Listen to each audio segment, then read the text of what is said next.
বন্ধুরা, এই সমাজে কুকুর বিড়াল এমন একটা প্রাণী যেই প্রাণীরা মানুষের উপর নির্ভরশীল করে জীবনযাপন করে। তারা নিজেদের খাবার নিজেরা জোগাড় করতে পারে না।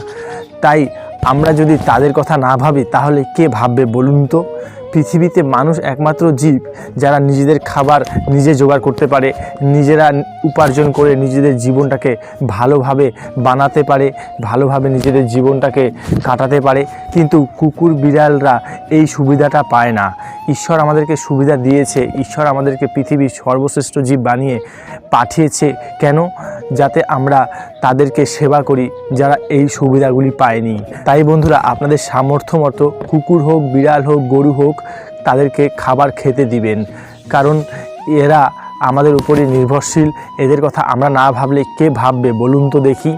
কুকুর বিড়ালদের কথা যদি আমরা না ভাবি এবং আমরা যদি মানুষের কর্তব্য দায়িত্ব ভুলে যাই, তাহলে তারা কাদের ভরসায় জীবনযাপন করবে? একবার ভেবে দেখুন বিষয়টা।